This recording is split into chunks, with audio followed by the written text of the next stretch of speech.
My name is Danielle Conway, and I am the proud dean of Penn State Dickinson Law. Yeah. I am made, yes, I take applause. I take pride in the coalition that we have been able to build to bring this programming to our community. Far too long, the law school has not been in this community at the fundamental foundational levels. This program is about making sure that you know we belong to your community. More than that, we are responsible to you as our community members. And that is the nexus of this partnership to bring this program of reproductive justice to our neighbors, our friends, our colleagues, and our coalition partners. I'm not going to speak a lot here, but what I will do is identify the institutions and the people who have made this program possible. Because naming people and identifying their work is critical to how we move forward together. But I'll first tell you a little bit about why we're here on September 12th. We're here in advance of Constitution Day, in advance of what we mark as Citizenship Day. And while this day occurs on September 17th, we're hitting it early because we have to get prepared for the work. And that is what this program is about. How are we going to work together to commemorate September 17th, 1787, and the ratification of the U.S. Constitution on June 21st, 1788? How are we going to do the work to make sure that what has become a multicultural society respects the humanity and the dignity of everyone in this nation? We are going to do the work to recognize how women have built on their backs equality for this nation. We are going to do the work to bring into the sphere of that dignity and that humanity those who were formerly enslaved. Why? Because our Constitution, as rebooted by the Reconstruction Amendments, obligates us to do that work. If you are in this room and you are hearing me speak, you've got work to do. This is what we do, not because we have to, but what we are laboring under today means that this is vital work that needs to be done. So, the three people on this stage, they are part of assisting our community in learning fundamental aspects about the challenges that we face in a post-Dobbs environment. And they are coming from fantastic institutions, experiences, intellectual engagements to bring us the information that we need today to work as a coalition. So before us is Kimberly Mutcherson, an award-winning professor and dean at Rutgers Law School, whose scholarship focuses on reproductive justice, bioethics, and family and health law. Her scholarship is nationally and internationally known, but what you do not know about this sister is she will do anything for you. Anything. Next, Professor Melissa Murray. She is a professor at NYU.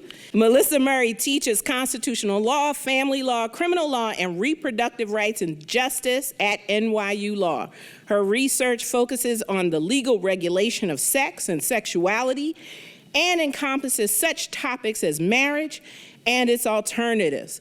Now, what I'm sure you know about Professor Murray is that you see her on every news outlet every single night.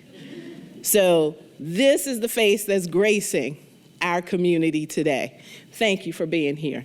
Finally, our moderator, Associate Professor of Women's, Gender, and Sexuality Studies and Francophone Studies at Dickinson College, is Dr. Mireille Rebeiz, who teaches gender identity and international human rights laws at Dickinson College. Her teaching and research focus on women's, gender, and sexuality issues and armed conflicts in the Middle East and North Africa. And she has just published an amazing book that you all must get. And so we'll make sure to send that title out to you. You need to buy it. Without further ado, I'm going to turn it over to the panel. We are going to collect your questions. Dean Williams and I will collect your questions as we go up and down the riser as the program progresses.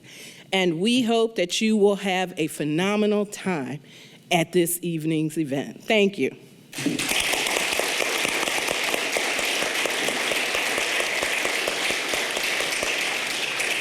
Thank you, Dean Conway, for this introduction. I'm just going to go straight ahead to the questions. Perfect. Since there's so much misinformation about what reproductive justice is. And so I think it's important we start by defining the keywords that we're using today, and then we'll take it from there. So Dean Mutcherson, I'll start with you. If you could give us a glimpse of what do we mean by reproductive justice? Yeah, absolutely. So I appreciate the question because reproductive justice, I think, is often mistakenly used in place of reproductive rights, and they're actually very distinct from each other. So the movement for reproductive justice was a movement that was started by Black women in 1994. These were folks who were activists who had been doing amazing work in their communities, and some of that work in conjunction with more mainstream reproductive rights organizations, which often tended to focus on abortion, but which also were typically led by white women, and often white women with economic privilege. And so the founding mothers of reproductive justice reached a point where it became painfully clear that the folks who were running those mainstream organizations were either unwilling or incapable of understanding the ways in which Black women's experiences in this country and how we experience reproductive oppression was distinct from the experiences that white women were having. And so reproductive justice was a way to expand the view of what we mean when we talk about trying to end reproductive oppression. So there are three basic tenets of reproductive justice. The first is that women have a human right to decide if and when they want to have a child. The second is that you have a right to decide that you don't want to have a child and to have access to the tools of not having a child. And then the third, and this is the one that I think is in some ways most critical, and this is the one that people really need to understand, the third tenet is that we have a right to raise our children in safe and healthy environments. So it's not just about abortion, it's not just about choice, it's about environmental justice, it's about being able to raise your children in communities where they're not being exposed to toxins, it's about having high quality child care, it's about avoiding pregnancy discrimination, it's about criminal justice reform, it's about ending voter suppression. So it is a much, much broader way to think about the world than reproductive rights. So building on this, I have a question because you mentioned that it was started by Black women. So there's a clear link between reproductive justice and race. Mm-hmm. So Professor Murray, I believe you mentioned earlier that there's also a link with genetics movement. So could you elaborate a little bit on the link between reproductive justice, race, and the genetic movements? Sure. First, let me say thank you for having us, and Dean Conway. You all are so lucky to have such an inspiring leader. She's just amazing and phenomenal, and can't wait to see all the things that you do and are doing here. The link between reproductive justice and the reproductive rights movement, the mainstream reproductive rights movement, and eugenics, I think, is one that is becoming more fully fleshed as a narrative. In 2019, in a concurrence from an opinion issued by the court on the shadow docket in a case called Box versus Planned Parenthood of Indiana and Kentucky. Justice Thomas drafted an opinion that essentially tried to link the history of abortion to the history of the birth control movement and the history of the eugenics movement in the United States. And the argument went as follows. Margaret Sanger, who is the leader of the modern birth control movement, worked hand in glove with the eugenicists to cite birth control clinics in communities of color, and specifically the Black community. And Justice Thomas argued that the current situation in contemporary America, where African American women have abortions at rates that are higher than their white counterparts, is the modern day residue of that link between Margaret Sanger, the birth control movement, and the eugenics movement. And there's a lot one could say about this history. It is misleading, it is incomplete, it's inaccurate in some degree. The first issue is that the history of abortion regulation in this country is markedly different from the history of the birth control movement. It's also the case that although the eugenics movement was preoccupied with regulating populations, it was not necessarily interested in abortion. Its preferred method of reproductive control was sterilization, which Justice Thomas doesn't mention at all. But one of the reasons I think we are seeing the rise and the elaboration of this narrative and it really taking root in our current legal discourse, and it was mentioned in footnote 41 of the Dobbs opinion, which is a curious addition because it was completely gratuitous given the logic of the opinion itself. But I think one of the reasons why we are seeing it being seeded and husbanded into our legal discourse is because of the reproductive justice movement. The reproductive justice movement has really succeeded in making individuals understand that questions of reproductive rights, reproductive justice, abortion, contraception are not simply about women's equity or equal treatment for women. It's not just a gender justice question. It also has a race dimension. It also has a class dimension. They've been really fantastic about providing an intersectional context for understanding this. And in fact, they've been so good at this that their success, I think, has led to their co-optation. Yeah. And I think you've seen those who are less interested in reproductive rights and justice, those who have antipathy for abortion rights, using the language of race and racial injustice for the purpose of destabilizing abortion rights on the one hand, and also for fragmenting the various social justice communities who I think traditionally would come together in service of reproductive rights. So, one of the key aspects of this eugenics narrative that has emerged is that it argues that the Black community has been targeted for deracination and the disability community has been targeted for deracination. And those are two really pivotal groups that have been core to the social justice coalition that has coalesced around reproductive rights. And so this is both a way to recast abortion rights as a question of racial and disability injustice, and it's also a way, I think, to fragment the community of would-be coalition members. So the question would be, so this would be the relationship between race, eugenics movement, and reproductive justice. But also, if we take away reproductive justice, who are the people most impacted? If I'm thinking also in terms of race still, who are the people that would be the most impacted if we don't have reproductive justice at all today? Why would it be the community of color, if I may be more precise in that case? Sure. So I think we're seeing this right now, but the impact of a decision like Dobbs that has really scrambled the reproductive landscape and made access to abortion care much more precarious has really been borne disproportionately by communities of color. Communities of color are more likely to be located in the South, where, like the places where you have more restrictive abortion laws also happen to overlap with areas where you have communities of Black and brown people, so a lot in the South.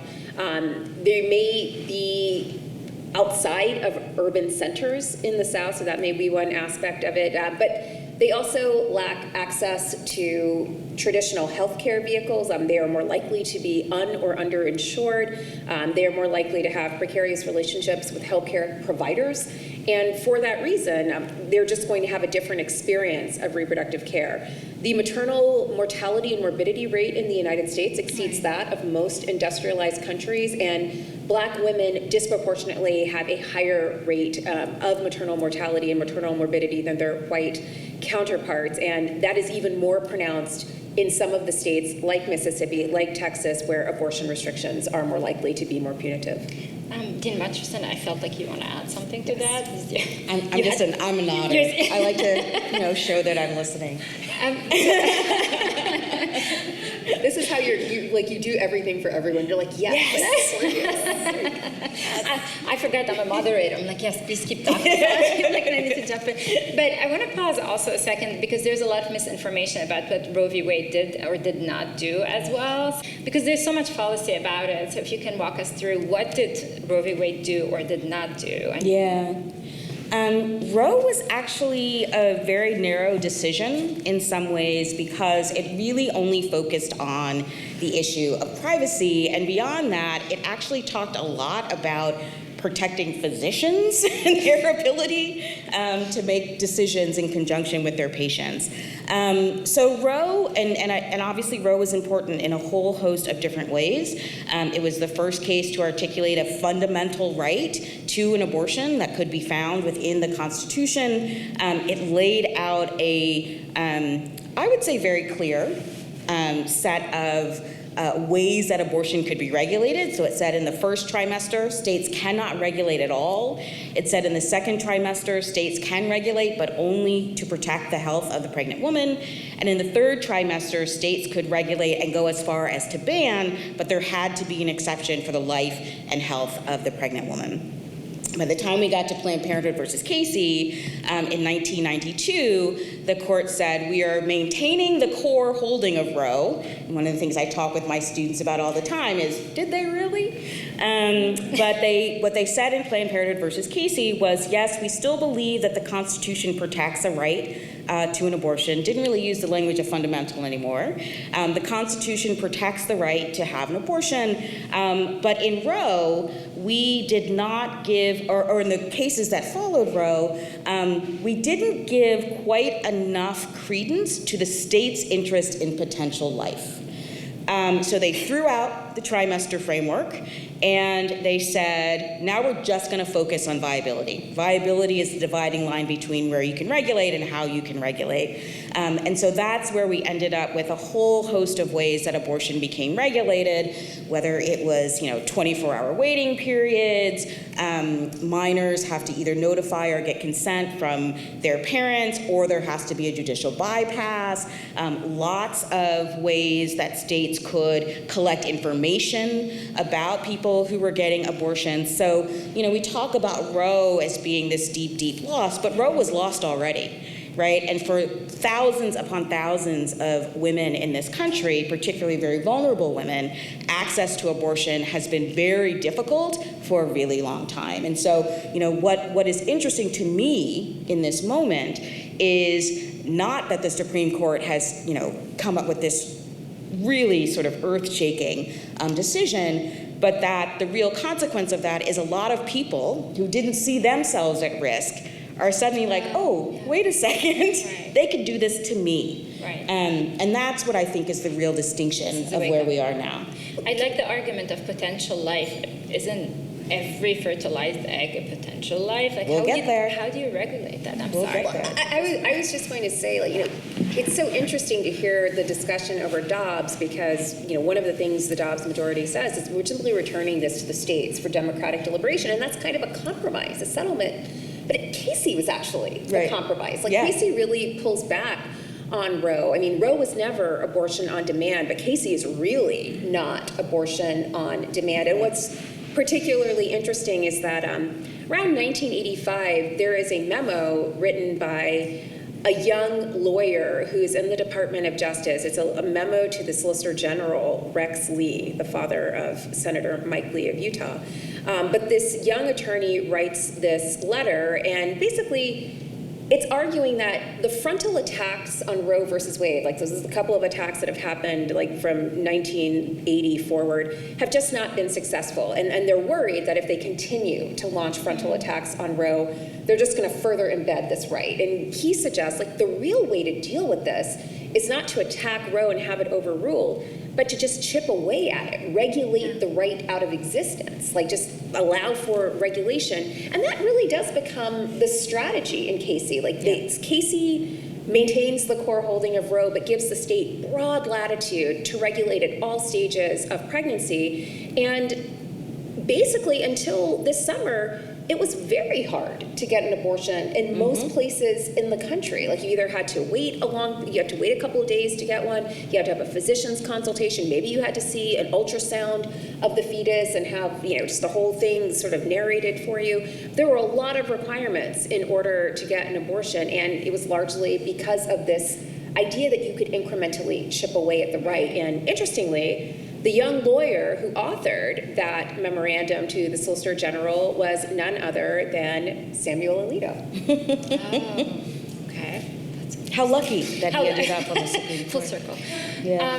So one of you mentioned that Roe was not perfect, Yep. and I think that was the argument that Justice Ruth Bader Ginsburg said, that repeatedly she said that it was incomplete, that she felt the Supreme Court has done an incomplete job, and that the gender discrimination and equality would have been a better argument. Would you think that it would have been a better argument, and can we argue this today?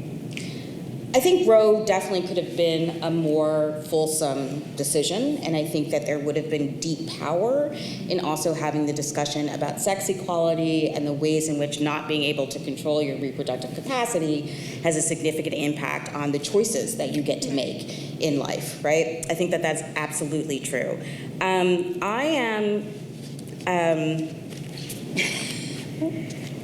RBG did amazing things on a lot of levels, and I would not describe her as being a proponent of reproductive justice, and I certainly would not describe her as being an intersectional feminist.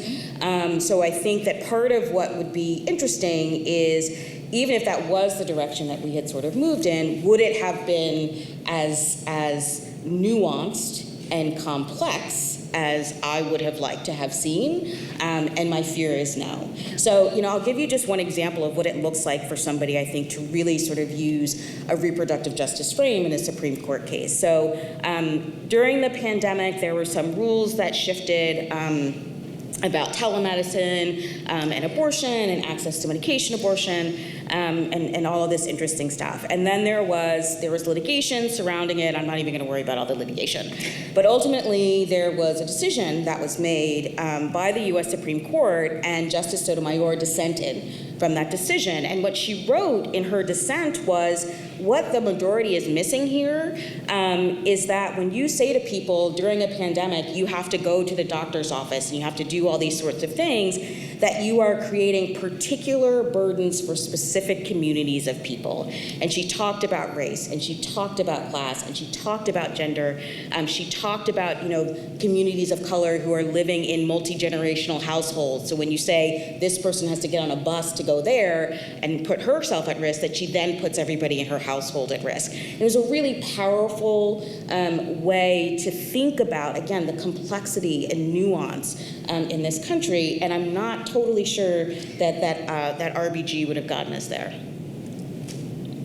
Would you like? Again, I think there's a lot we can celebrate about the legacy of Ruth Bader Ginsburg, but I agree with everything that Kim has said. Like, I don't know, and there were some opinions, I think, that tried to sort of thread the needle on intersectionality. Her brief in Coker versus Georgia, a case involving the death penalty for rape, might be one. But in terms of reproductive rights, she was essentially saying what I think the reproductive rights movement would have said. Like, This is not just a question of privacy, it is a question of women's equality. It's about sex-based discrimination, and that is true, but there were other frames that other litigators and litigants were using for abortion even before Roe. Lefkowitz versus Abramovitz from 1972 talked about abortion restrictions as implicating class concerns, race concerns. I mean, if you even want to just talk about what is the meaning of the 14th Amendment, it is an anti-slavery amendment. Like, I mean, obviously race is implicated here, and it wasn't just black men. Like, the court talks about black men ad nauseum about the 14th Amendment as if no one was writing about the millions of enslaved black women who were literally coerced into reproduction and subject to routine sexual assault. Like, this was all part of the context in which the 14th Amendment was ratified and enacted, and we've never talked about that, and for that reason, we've read black women out of that amendment. I have so many questions, but I'm like, okay, I'm going to keep room for the audience. So there's also misinformation about the executive order. He wrote it, and he said that it's for women's health and lives are on the line. So what do we expect from the executive order? Because some people think that it's the magical pony that's going to remedy everything, and it's going to be like, yes, President Biden is on the case. So what is an executive order? How does it protect reproductive rights? What is its impact legally on the ground? Do you want to start, or shall I? I think anyone who starts with, like, what is Joe Biden going to do has not taken civics, and that's a bigger question for us. No, I mean, I'm really not kidding. There's not for the people. No one here. Everyone here is part of, like, the Dickinson community, and they do work at the law school and in the college. This is a decision where the right to an abortion has basically been left to the states to make a decision. And so that effectively makes it hard for federal intervention outside of congressional intervention. So could Congress do something? Sure. So we've had the Women's Health Protective Act pending in the Senate. It's never going to get enacted by the Senate. Newsflash, that's never going to happen. There are other bills that have been bandied around. An executive order is essentially a presidential order, but it has to stem from the president's constitutional power. So it's like commander-in-chief clause, the vesting clause, something, to take care that the laws be followed. So it's as limited as the president's powers are, and the president doesn't have many powers other than enforcing existing federal law to actually do something about reproductive rights. So the executive order makes the various executive agencies collect data. It forces the Department of Justice to have a task force to figure out what they can do. And it has some words about EMTALA and EMTALA preemption and federal preemption of state laws. But that's all it can do. Like, Joe Biden is not a magician. Joe Biden is not a sorcerer.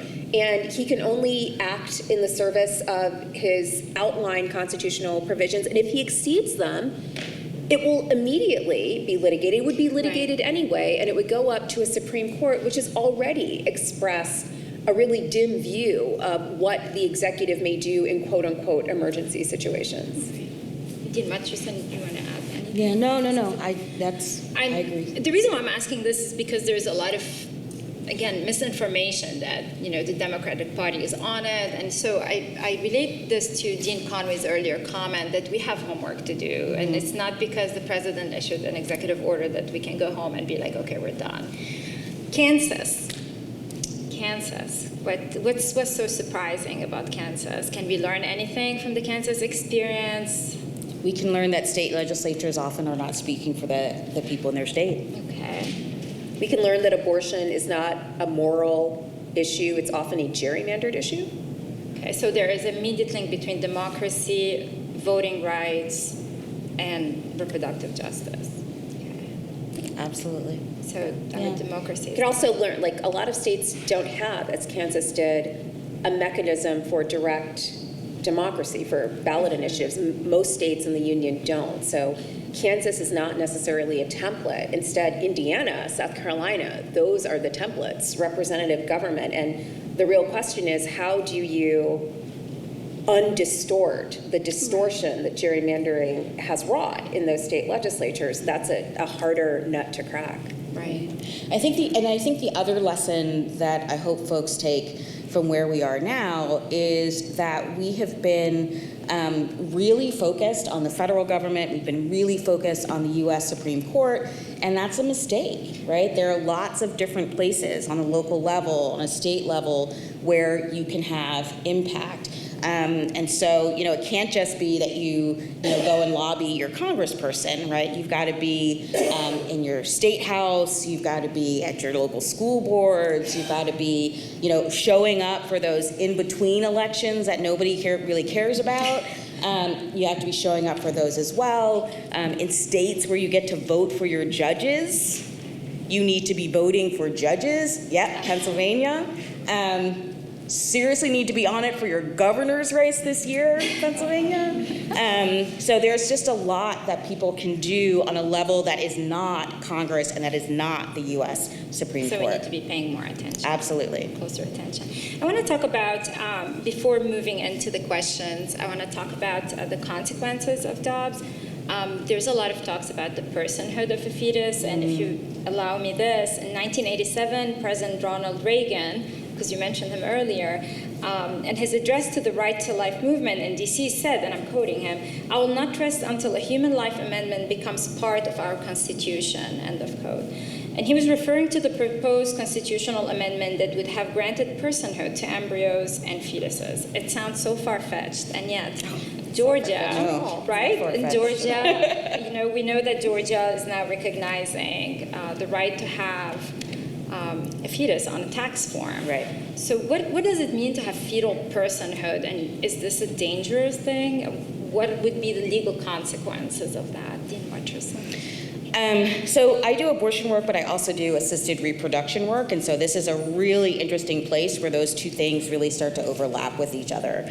And one of the most powerful things that has happened in the context of personhood is that it has created these coalitions between abortion rights folks and infertility advocates, which has been really, really important. That is the way that a number of personhood amendments were defeated in the states many, many years ago, which is obviously very different from Congress. But so personhood does potentially several things, right? I mean, so one, it tells you that if you are a person who is a fertility provider, that you have to be really worried about what if things go wrong with those, thousands of embryos that I have stored in my office. You also have to think about things like, all right, well, if an embryo is, no different than a fetus is no different than a child, then, if I abandoned my child, the state would come in and say, okay, we're going to take this child and we're going to put this child with somebody who will care for them. So embryo adoption becomes an option. And again, less people think that this is far-fetched. The second Bush actually had a whole agenda about embryo adoption that was going on while he was president, so we would have to worry about that.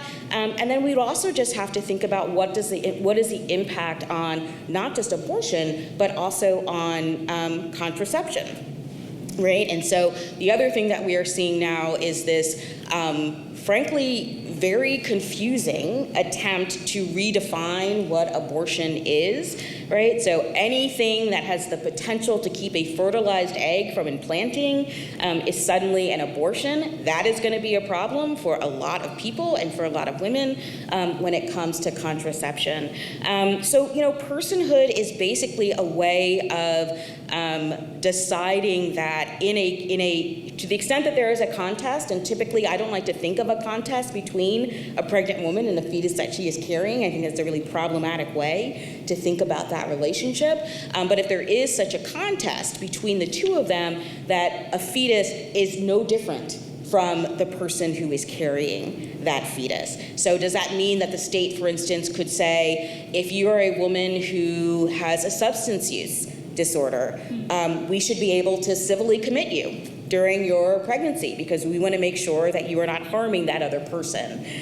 So there are lots of, and again, not far-fetched. We've already seen these things happening in this country, not on a wide scale and not on a way that lots of people are necessarily aware of. So the potential here, and particularly the potential to go after women who are already vulnerable, right? When we look at the ways in which the criminal justice system has been used to penalize pregnant women and to penalize pregnancy, it has very much focused on Black women and other women of color and on low-income women. Well, I just want to add something because I've been alive for almost 5 decades now, and I just want to keep bringing out the receipts. Ronald Reagan, toward the end of his life, was suffering from Alzheimer's disease, very sad.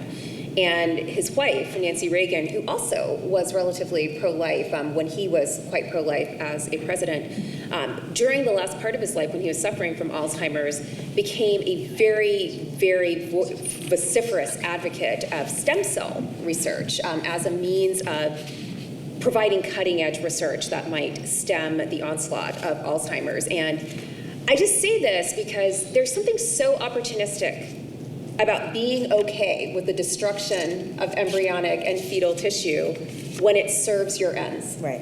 And then being pro-life for the entire period before. And so, again, like, there is a kind of hypocrisy to this. Right. What about contraception? Because you mentioned contraception being, redefining the word abortion to, are we possibly moving toward a ban of contraception? So I think the other piece to think about, and we were talking about this earlier in the day, Alito's opinion in Dobbs basically says, don't worry, everybody, this is just about abortion. Everybody calm down. You can trust us. You can trust us. This is only going to be about abortion. And then, of course, we have Justice Thomas who jumps in and says, hold my beer. Don't trust that. I think that we need to reopen all of these cases that are fundamentally rooted in a right to privacy. So that's your access to contraception, that's your right to marry, that's your right to have He did leave sex. out interracial marriage. He left out interracial marriage, shockingly. I can't imagine why. Right? So and I think you described it earlier, Melissa. You said, it was basically an invitation. Right? It was an invitation to state legislatures to start coming up with these statutes. And, he's essentially saying, if you can get it up to the U.S. Supreme Court, we'd be happy to see it. And that's pretty frightening. Professor Murray, do you want to add anything? Okay, I got a stack here, and because I want to read as much as possible, so I had 3 pages. We can be here till tomorrow, but anyway, I'm going to start reading some of the questions that were handed to me. Professor Murray, how can individuals best engage with reproductive justice outside of voting? And on the same card I have, how do you feel that the decline in the white birth rate in the USA has impacted the shipping away of reproductive justice rights? So we can start with the first one. How can one engage in reproductive justice, fighting for it, without necessarily just say, oh, go vote? Well, I think voting is the first and most important civil right. So I think if you're not going to vote, you should just give up on this altogether. And to be very clear, I am not confident that we are going to see a reversal in our reproductive fortunes in my lifetime, right? Like, this was a 40-year project, and I think it will take that much time to reverse itself. And it will require work. And that work has to happen at the ballot box. Like, we have to take the work of democracy seriously, and it is work. And right now, we are in a moment of incredible precarity. And if we don't reckon with that, we've already lost. Like, we live right now in a time where we are policing information. Right. Like, libraries cannot recommend certain books to children in certain communities. Like, how have we come to this? A nation built on the idea of freedom of expression, and we're censoring books. Like, of course we have to. That's the first thing we have to do. We have to vote on this, because we aren't going to get back to where we were unless we do. If you're unwilling to vote, I have nothing to say to you about that. You need to rethink that. But if you want to do more than just vote and you want to work on reproductive justice, then you need to realize that reproductive justice is also education justice. It's about the fact that our children go to school and are taught to hide under desks. Reproductive justice is employment justice. It's about the fact that Black women need until August of every year to reach parity with white men in employment and pay. Reproductive justice is environmental justice, that Black children, brown children in this country, children who live in poverty, are more likely to have deleterious health outcomes, not because of what they're eating or what their parents are doing, but because of where they live and where their homes are sited. If you want to do something about reproductive justice, those are some great places to start. I think all of them connect back up to voting, so you could also start there too, and I really want to make a plea for that. This is not going to be a magic bullet. We don't vote because it's magic. We vote because it's medicine, and you have to keep voting in the same way you have to keep taking medicine because you don't want to die. We have to vote in every election, even the in-between ones, and we have to vote like every issue depends on it because it does.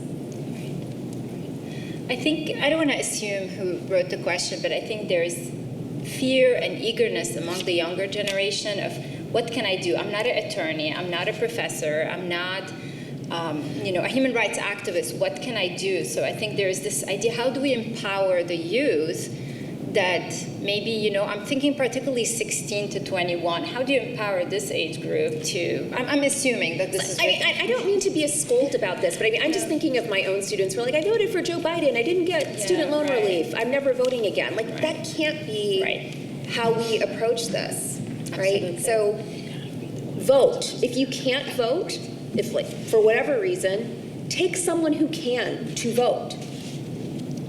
Help register voters. Like, I spent all of last September and October calling people in Wisconsin. Like, I now know people in Eau Claire. We're friends. Like, there are things that you can do. Be a poll watcher. Yeah. I mean, like, poll watching is, there's an issue that has real gendered implications, gender and race implications. Like, most poll workers are likely to be women of color, and they're now more likely than ever to face real violence and threats in the conduct of their work. I mean, support those people. There's lots that you can do, but a lot of this really is going to turn on democratic participation. Thank you for this. I'm going to move on to my next question. So we're going to get through all of these. I know, right? Like, the evangelicals plus conservative Republicans have been playing the long game on this issue, as baby Alito's memo underscores. Maybe now that so much is in jeopardy, more folks will let the polls, will get to the polls. People, right? Better handwriting, anyway. We live in a type society. Right, exactly. But will that be enough for us to make progress toward equity, justice rather than mercy, preserving existing privileges for us Christians with math? Yeah. I think the point about folks on the right playing the long game is so critical. The amount of planning and money and patience that went into where we are now is kind of extraordinary. And there's a degree to which I think that folks on the left are going to have to take the gloves off and play the game the way the game is played, because we are losing. We are losing, and we are losing badly, and the consequences of that fall disproportionately on particular communities that are already quite vulnerable. We brought a constitution to a knife fight. Right. Yeah. Right. Exactly. And we just can't continue to do that. So a little bit more backbone, a little bit more of long range thought and planning is what we need, right? Because we cannot continue to be in a situation where we have a collection of people with a lot of money who are willing to put it into politics specifically to get to where we are, right? Which is 3 new justices on the U.S. Supreme Court who will sit there forever because they are quite young, and who are going to be making lots and lots of difficult and painful decisions. I agree. What is unspoken? What interest does the government have in forced birth, essentially only for white women, since black women and women of color and their children are more likely to die? What does the government have to gain from an influx of white, likely low-income babies? So let me pivot to history. Professors always pivot to history when a question is uncomfortable. Yeah. When these abortion restrictions first emerged in the aftermath of the American Civil War, a big part of it was animated by a desire by physicians to professionalize the medical profession. Previously, the business of birth had been done by midwives and faith healers, many of whom were women of color, and so it was sort of to get them out by professionalizing and making what they did, which was to help women contracept and to terminate pregnancies, no longer lawful. So that's one part of it, the doctors. Another part of it was really a profound sense of anxiety about the changing demographic character of the United States. So after the Civil War, the rising first-wave feminist movement was really advocating for voluntary motherhood and encouraging native-born white women to contracept as a means of limiting the size of their families and limiting their work, right? Making their work more manageable.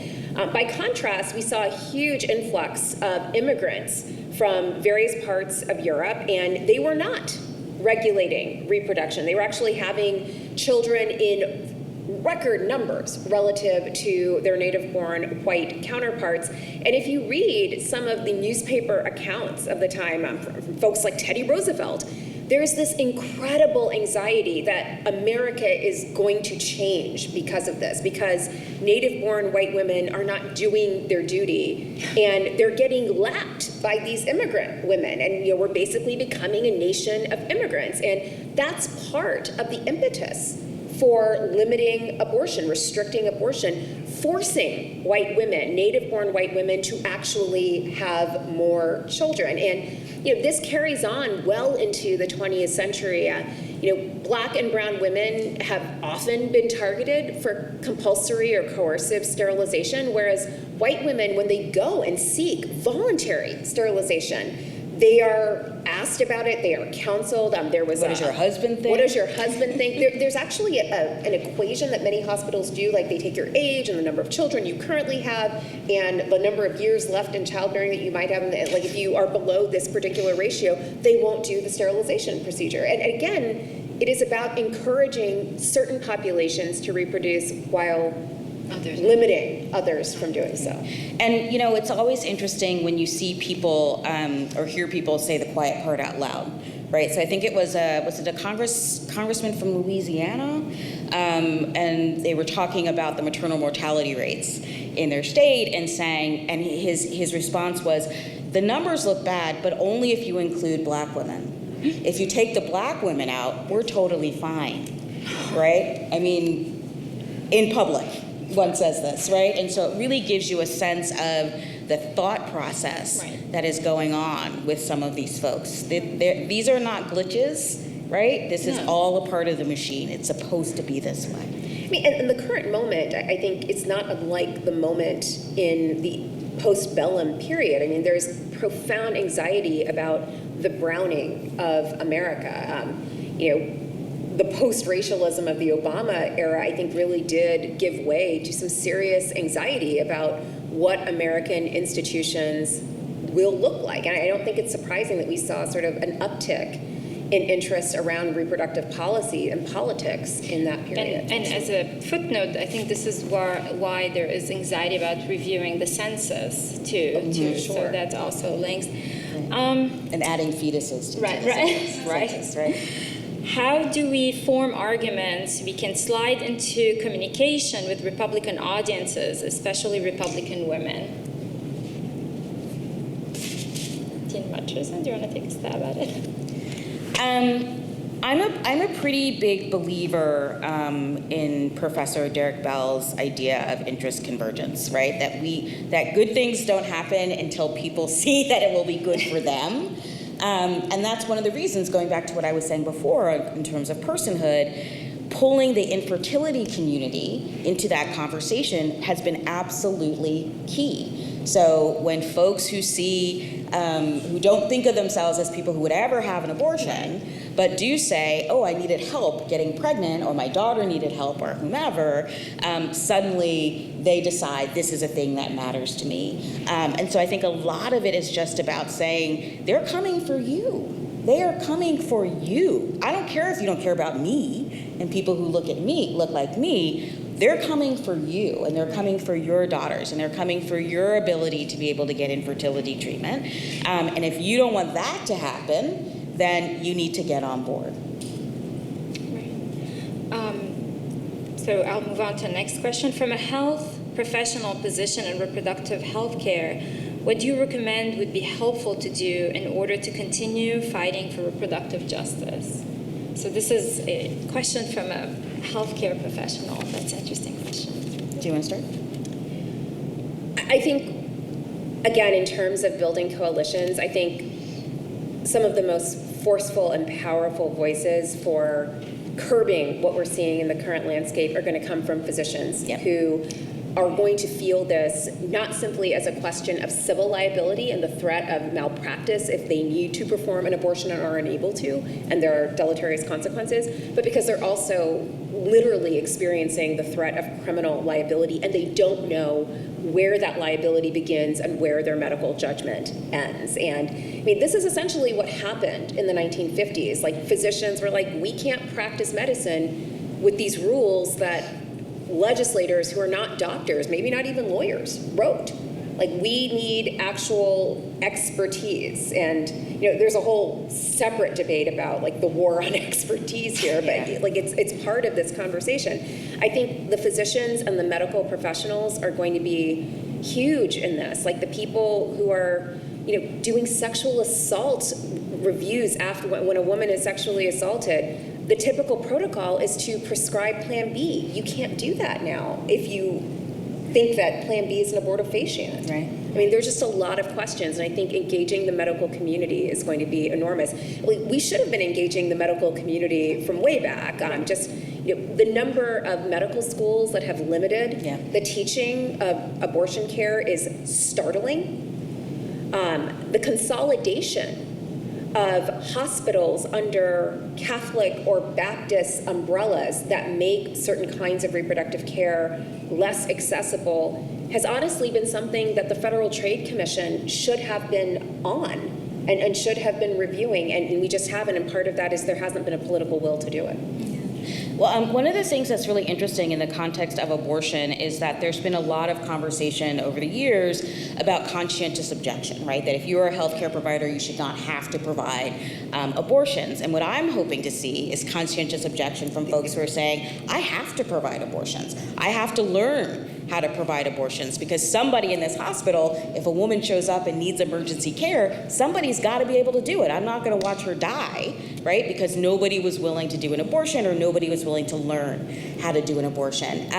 And I think that there are some people who've been sort of, you know, teetering on the edge there, who are going to fall over into that side of saying, okay, now I really have to stand up and I have to do this work. But the other thing is, you know, the people who I know who work in abortion care, who are abortion providers, who otherwise work at clinics, these are not people who are there because the money's good, right? These are people who are there because they are deeply, deeply committed to women. They are deeply committed to equality, and they are deeply, deeply committed to making sure that women get access to the care that every single one of us deserves.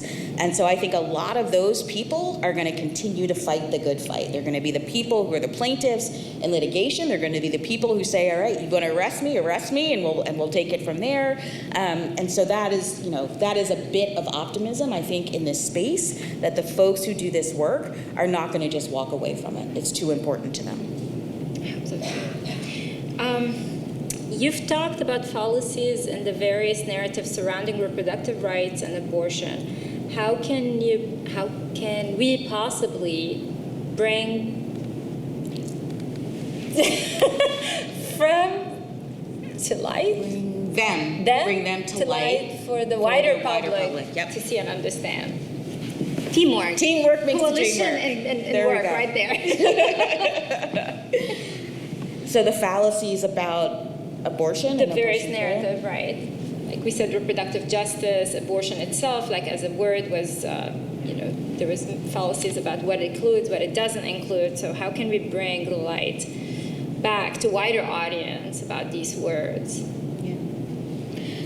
You know, I honestly think that there are, and if you sort of look at the data, there aren't a lot of people who are on the edges, right? That this is a conversation where a lot of people, they may call themselves pro-life until their daughter gets pregnant, right? They may call themselves pro-choice until they're in a position where they have a pregnancy that's problematic and they're trying to figure out, am I going to terminate or am I not going to terminate? So I think part of it is also helping people understand that these camps that we have put ourselves in are much more rigid than they should be, because life is much more complicated than we like to think about. So, I think a part of it is, one, obviously helping people understand things like a fertilized egg is not a baby, a fertilized egg is not a pregnancy, right? Just basic biology is one thing, but I think also giving people space to have what are really complicated conversations about life and bodily integrity and equality in ways that can't really be done if you're, throwing out a soundbite on Fox News. Right. So I have a next question. What role do you think African American clergy should play in advocating for reproductive justice? And if I may add also maybe more, not just African American clergy. I think this is a really important question. Right. I think there are a lot of people within the Black community who have real reservations about abortion because they are deeply religious. Right. But I also think there are lots of people, the same people in the African American community, who are deeply distrustful of the prospect of intense state surveillance of their lives. And you can hold these two things at the same time, and a landscape where abortion is restricted, even criminal, is going to mean increased surveillance of Black and brown bodies, and making that clear is really, really important. I also think the things that we traditionally associate Black clergy with doing is like getting out the vote, like the Sunday before an election. And again, just sort of wedding these issues together. We have for so long thought about reproductive rights as this silo and voting rights as this silo, when they're actually the same silo. All of these issues are in the same silo, and they relate to each other in important ways. We have to make that clear. One of the things I keep telling people, I think the story is so powerful, and it hadn't even occurred to me until the person told it to me, but this abortion provider in Texas was telling me that on January 5th of 2021, she went to work and she was like, this is amazing. There are no protesters here. Like, people came in, they got what they needed and they left, and no one harassed them. And then on January 6th, the same thing happened. No one was there. The usual suspects were not out there protesting. Women came in, they came out, there was no problem. They were watching the news at midday as the siege on the Capitol took place, and they were like, oh my God, that's Jeff. There's Bob. And that was like the moment where we've basically been having in the parking lot of abortion clinics for the last 20 years a dress rehearsal for January 6th. And we've got to talk about that too. All of our clergy need to talk about that. Like, this is a fight that first gets waged on the backs of women and pregnant people, and then it can widen. And that's what we're seeing now. Absolutely. In this era of color blindness, how can lawyer incorporate anti-racist framework in litigation? Ooh. That's a good question.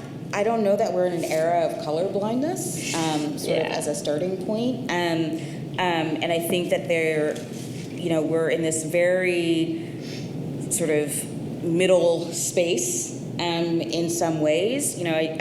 I think a lot about, in summer of 2020, when all of these organizations and individuals were like, this is it, this is the end of racism, I'm gonna change everything about how I live my life, and we're gonna start all these new programs at our school, and all of this stuff. And then literally within like a year and a half, it was critical race theory is killing our children. And the switch there was just absolutely stunning. So, and not unrelated. And not unrelated, 100%, right? And not unrelated.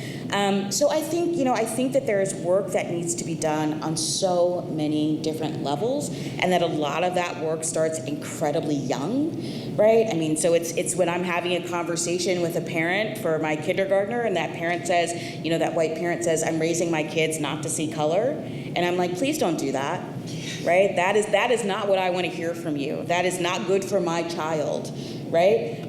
So I think that some of it is that sort of personal interaction, but in the context of litigation, I mean, that's a place where I think you really do get to sort of start to push the envelope.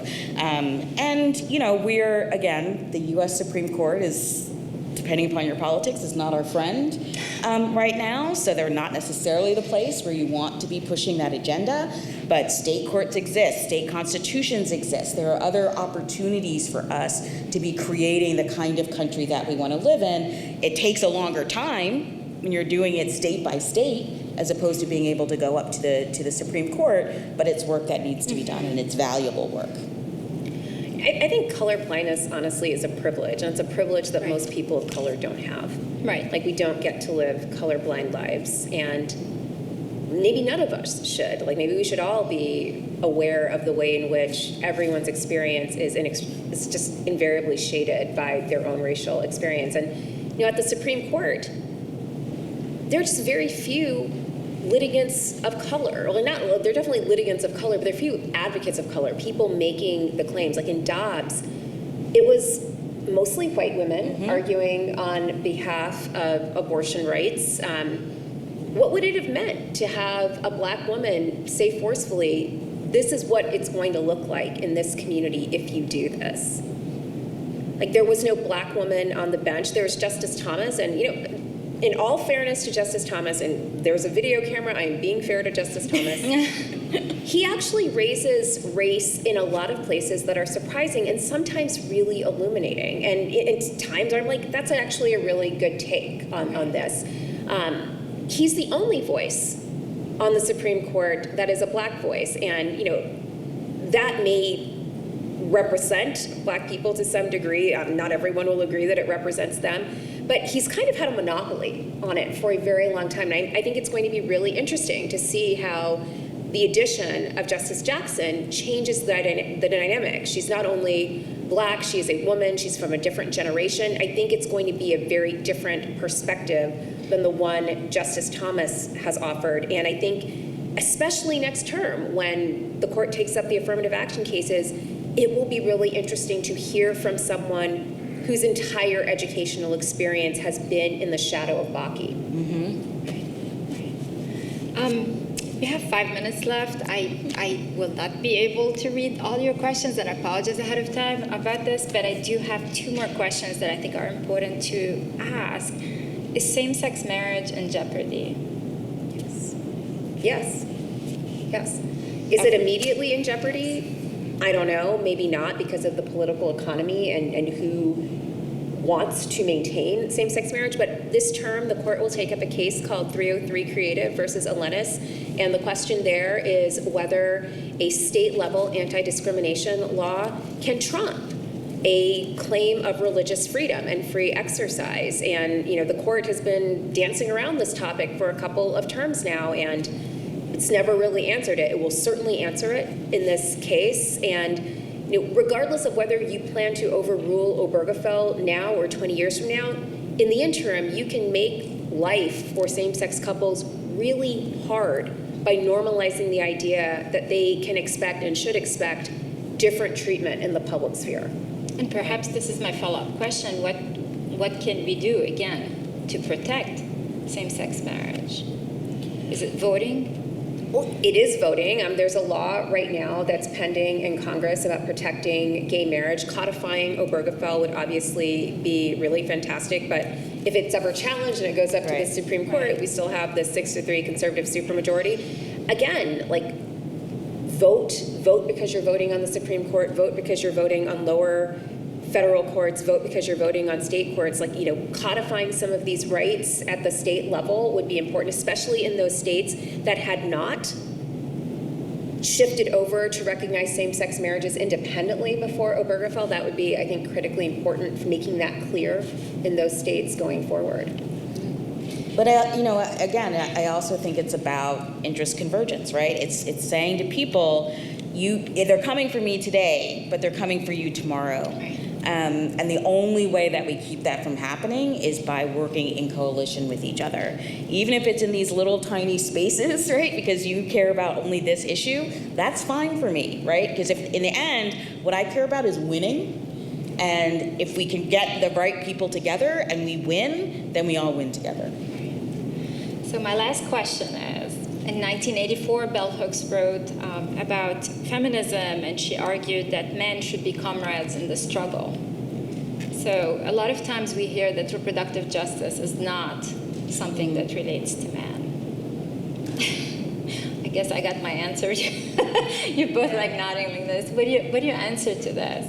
How can men be allies? I mean, men want reproductive justice too. I mean, right? The right to choose not to be a dad, I The guess. right to choose not to be a dad, the right to raise your children with a partner who's not dying as she gives birth to your other child. Right. I mean, honestly, I once fell while running, and it was like I skinned up my knee really bad, and they called an ambulance. I had to call my husband to come get me, and I saw his face as he was driving up to collect me, and he saw me on the ground with all of these cops and ambulances around, and the color drained from his face.